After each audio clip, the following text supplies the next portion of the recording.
మధ్యాహ్నం 12 గంటలకి గౌరవ దేశ హోమ్ మినిస్టర్ అమిత్ షా గారు తెలంగాణకు రాబోతూ ఉన్నారు. వారు వచ్చే సందర్భంలో తెలంగాణ రాష్ట్రంలో ఎన్నికల శంఖారావం పూరించే దాంట్లో భాగంగా మాకు పట్టుకొమ్మలా పనిచేసేటువంటి సోషల్ మీడియా వాలంటీర్స్ రాష్ట్ర వ్యాప్తంగా దాదాపు 12,000 మంది ఉన్నారు.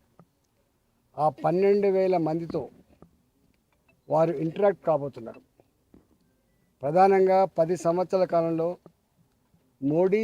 మోడీ గారు సాధించినటువంటి విజయాలు, దేశ ప్రజలు మళ్ళీ మోడీ గారినే ప్రధానమంత్రి కావాలని కోరుకునేటువంటి సన్నివేశాన్ని ఇవాళ అవన్నీ కూడా ఆ విషయాల పట్ల అక్కడ చర్చ జరగబోతూ ఉంది. మా సోషల్ మీడియా వాలంటీర్స్ ప్రతి గ్రామ స్థాయిలో, ప్రతి మండల స్థాయిలో, ప్రతి డివిజన్ స్థాయిలో, నియోజకవర్గ స్థాయిలో ఇప్పటికే బ్రహ్మాండంగా పనిచేస్తూ ఉన్నారు. భారతీయ జనతా పార్టీకి ఉన్నటువంటి అసెట్ ఇవాళ యూతే కాబట్టి, విద్యార్థులే కాబట్టి, మేధావులే కాబట్టి ఇవాళ ప్రభుత్వం చేసినటువంటి కార్యక్రమాలు కావచ్చు, సాధించిన విజయాలు కావచ్చు, ఇవన్నిటి పట్ల గ్రామీణ ప్రాంతంలో ఉన్నటువంటి ప్రజానికానికి చేర్చే దాంట్లో భాగంగానే ఈ ఇంటరాక్షన్ జరగబోతూ ఉంది. రెండవది, మాకు మొదటి నుంచి కూడా భారతీయ జనతా పార్టీకి పోలింగ్ బూత్ ఏజెంట్స్ ఏ పార్టీకి లేని పద్ధతులలో మాకు మొదటి నుంచి 30-31 మంది ఇవాళ పోలింగ్ బూతుల్లో పనిచేసే కార్యకర్తలు ఉంటారు. కానీ అమిత్ షా గారి రాక సందర్భంలో ఎల్బీ నగర్ స్టేడియంలో సాయంత్రం 4 గంటలకు బూత్ కమిటీ అధ్యక్షులు ఎవరైతే ఉన్నారో దాదాపు 34,000 పైచిలకు బూతులు ఉన్నాయి తెలంగాణ గడ్డ మీద. ఆ 34,000 బూత్ అధ్యక్షులలో దాదాపు 25-30 మంది ఆ ఇంటరాక్షన్లో పాల్గొంటున్న ఆస్కారం ఉంటుంది. మా బూత్ అధ్యక్షులని మరింత యాక్టివేట్ చేయడానికి, ఉత్సాహపరచడానికి, రేపటి ఎన్నికల్లో చురుగ్గా పాల్గొనడానికి కావాల్సినటువంటి అదంతా కూడా అక్కడ చర్చ జరగబోతూ ఉంది. కాబట్టి సోషల్ మీడియా వాలంటీర్స్ కావచ్చు, అదేవిధంగా బూతులలో పనిచేసేటువంటి బూత్ అధ్యక్షులు కావచ్చు, ఆ కార్యక్రమంలో పాల్గొని విజయవంతం చేయాలని చెప్పి నేను వినమ్రంగా విజ్ఞప్తి చేస్తా ఉన్నా. ఆల్రెడీ ఎన్నికల జోన్లో ఎంటర్ కాబోతున్న సందర్భంలో ప్రతి కార్యకర్త, అనుబంధ సంఘాల కార్యకర్తలు అందరూ కూడా ఆన్ టోస్ ఇలా ప్రతి నిత్యం పార్టీ ఇచ్చిన ఆదేశాలని తూచా తప్పకుండా అమలు చేసే దాంట్లో నిమగ్నమై ఉంటాం. కాబట్టి ఇవాళ అయ్యో 2 రోజుల ముందు 3 రోజుల ముందే వచ్చిన సమాచారం కాకుండా గంట ముందు ఇచ్చినా కూడా ఆ సమావేశాలను కానీ ఆ కార్యక్రమాన్ని కానీ విజయవంతం చేయాల్సిన సన్నివేశంలో మనం ఎంటర్ అవుతున్నాం. కాబట్టి ఇవాళ సోషల్ మీడియాలో పనిచేసినటువంటి వాలంటీర్స్ కావచ్చు, బూత్ కమిటీలో పనిచేస్తున్నటువంటి మా బూత్ అధ్యక్షులు కావచ్చు, వాళ్ళందరూ కూడా సకాలంలో వచ్చి ఆ సమావేశాన్ని విజయవంతం చేయాలని చెప్పి పేరు పేరు విజ్ఞప్తి చేస్తుంది. అంతే కదా. మల్లారెడ్డి లోకల్ ఉన్న మల్లారెడ్డి అతను ఇప్పుడు పార్టీ మాకు టికెట్ వద్దని చెప్పి ఎన్నికలకు అవుతారు. మీరు దీన్ని అంటే మీరు ఇప్పుడు వచ్చేది ఇప్పుడు కొత్తగా సరిగా మీరు దీన్ని ఎట్లా తీసుకెళ్తారు? మీరు యాక్చువల్గా ఒకనాడు ఎన్నికలంటే డబ్బుమయం చేసింది వాళ్ళు. 100 కోట్లు పెడితే గెలుస్తాం, 200 కోట్లు పెడితే గెలుస్తాం అనేటువంటి పరిస్థితిలో ఉండే మీకు తెలుసు. చాలా ఈజీగా మాట్లాడడం, లూజ్గా మాట్లాడడం, ప్రజలని ఓటర్లని చాలా చిన్నగా అంచనా వేసే పరిస్థితి చూసాం. కానీ 10 సంవత్సరాల మోడీ గారి పరిపాలన తర్వాత బస్తీలలో ఉండే చదువురాని కూలి ప్రజలతో సహా విద్యార్థులుగా ఉన్నవాళ్ళు కావచ్చు, మేధావులుగా, వ్యాపార వర్గాలుగా, ఉద్యోగులుగా, యూత్గా, వీళ్ళన్ని వర్గాల ప్రజలు ఒకటే కోరుతున్నాయి ఏంటంటే 10 సంవత్సరాల కాలంలో మోడీ గారి ఏలుబడిలో ఈ దేశం పురోగమించింది, ఈ దేశం ప్రశాంతంగా నిద్రపోయింది, ఈ దేశ ఔన్నత్యం, గౌరవం ప్రపంచ చిత్రపటం మీద ఆవిష్కరించబడ్డది. భరతమాత ముద్దుబిడ్డగా అమెరికాలో ఉన్న, బ్రిటన్లో ఉన్న వాళ్ళ ఆత్మగౌరవం పెరిగింది. ఇవాళ హైవేస్ కావచ్చు, రైల్వే స్టేషన్లు కావచ్చు, ఇవాళ డబుల్ అయినటువంటి ఎయిర్పోర్ట్లు కావచ్చు.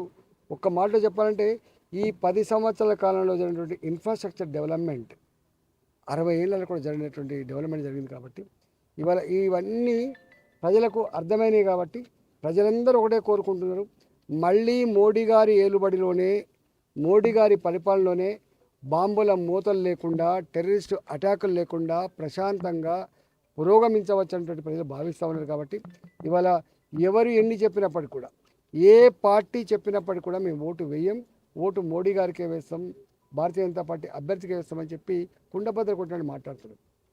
మీరందరూ ప్రత్యక్ష సాక్షులు, విలేకరులుగా. మొన్న అసెంబ్లీ ఎన్నికల సందర్భంలో కూడా ఈసారి అంటే ఏదో కోపంతో మీకు ఓటేస్తున్నాం, కానీ ఇది మీకు పర్మనెంట్ ఓటు కాదు సుమా, వచ్చే ఎన్నికలకు మాత్రం ఖచ్చితంగా మోడీ గారికి వేస్తామని చెప్పి అప్పుడే సగం మంది స్పష్టం చేసిండ్రు.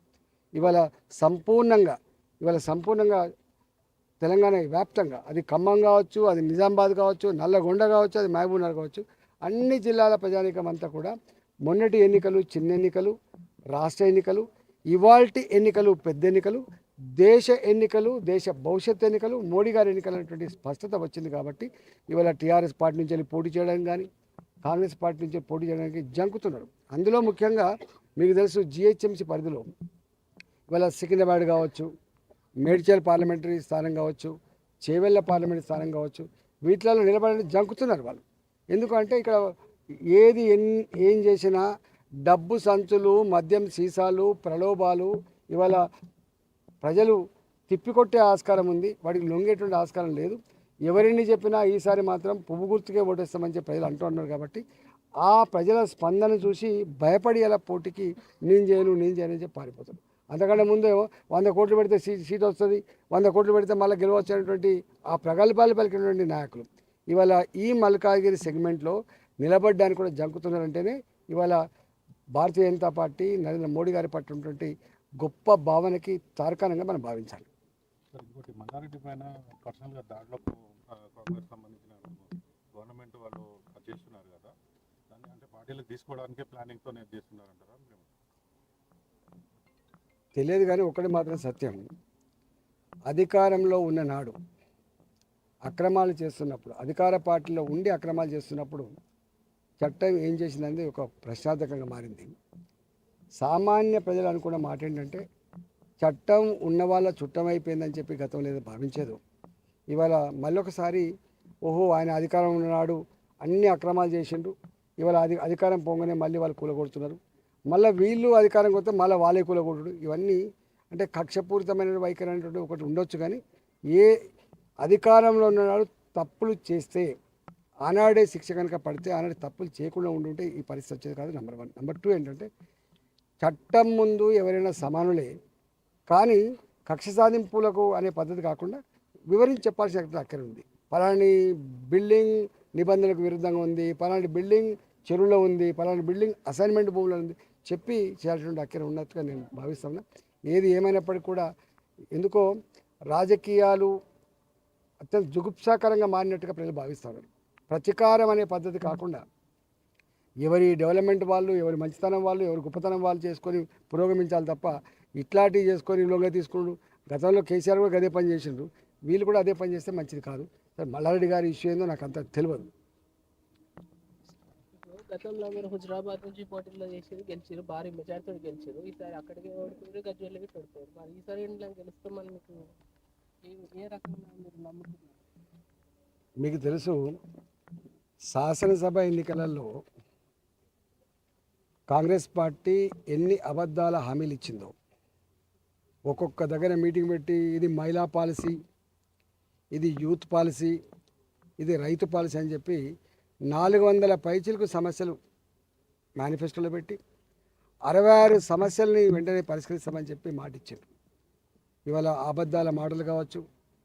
రెండవది, కేసీఆర్ని బొందబెట్టాలి, కేసీఆర్ని ఓడగొట్టాలనేటువంటి కృతనిశ్చయం తెలంగాణ జాతిలో ఉంది. కాబట్టి దాంట్లో ఇలా బీఆర్ఎస్ పార్టీ, బీజేపీ పార్టీ ఒకటే అనేటువంటి ఒక నీచ ప్రచారం ఏదైతే ఉందో, అది సోషల్ మీడియా రూపంలో రావచ్చు, ఇలా మ్యానిపులేట్ చేసినటువంటి మీడియాలు రావచ్చు, వచ్చింది కావచ్చు, ప్రజలు ఎక్కడ నమ్మిండ్రు, ఇలా వాళ్ళు బొందబెట్టాలని చెప్పి వీళ్ళు కొట్టేసింది తప్ప వీళ్ళ పరిపాలన మీద కానీ వీళ్ళ గొప్పతనం మీద కానీ చూసి ఓట్లేదు. వట్టివట్టోళ్ళు కూడా 30,000, 40,000, 50,000 మేయార్తో గెలిచే సందర్భాలు చూసినాం. ఇవాళ ఆ పరిస్థితి ఉండదు. అయినా నేను ఒకటే, మాకు గజ్వేల్ నియోజకవర్గం ఉంది. మా గజ్వేల్ నియోజకవర్గంలో ముఖ్యమంత్రి 10 సంవత్సరాల కాలం పాటు ముఖ్యమంత్రిగా ఉన్నవాడు, అక్కడ అన్ని రకాల అభివృద్ధి జరిగిందని చెప్పి ప్రగల్భాలు పలికిన జాగాలో నేను ధైర్యంగా పోయి రా ముఖ్యమంత్రి అని చెప్పి ఛాలెంజ్ చేసిన. నాకు ఒక 67,000 ఓట్లు వేసిండ్రు. అంటే అక్కడ ఏమీ లేని కదా. అంతకుముందు 1450 వచ్చినటువంటి ఒక నియోజకవర్గంలో నేను ముఖ్యమంత్రిగా పోయి ఛాలెంజ్ చేసి నేను గెలిచిన. అంతకంటే ముందు హుజరాబాద్లో కూడా జరిగిన పరిణామం ఏంటి, అక్కడ ఎన్ని రకాల డ్రామాలు వేసిండ్రో, చిల్లర పని చేసిండ్రో, ఎన్నికల నిబంధనలకు విరుద్ధమైనటువంటి పనులు, ఇలా తడిబట్టల మీద ప్రమాణం చేసుడు, తల్లిని పిల్లలు ఏడ్చుడు, చచ్చిపోతామని చెప్పి బెదిరించుడు, చచ్చిపోతామా శవయాత్ర రమ్మని చెప్పడం, ఇలాంటి బ్లాక్మెయిలింగ్ చిల్లర పద్ధతి నేను కాదు మాట్లాడుతున్నది. ఎన్నికల కమిషన్ వాలంటీర్గా కేసు పెట్టింది. ఈ రాష్ట్ర గవర్నర్ గారు మాట్లాడిండ్రు. ఇవాళ ఇట్లాంటి చిల్లర వేషాలతో బయటపడుతుండొచ్చు, కానీ ఏది ఏమైనప్పటికీ కూడా ఈటల రాజేందర్ అంటోడు ఎవరో, దాని ఆయన కెపాసిటీ ఏందో హుజరాబాద్ ప్రజలకు ఇప్పటికి కూడా తెలుసు.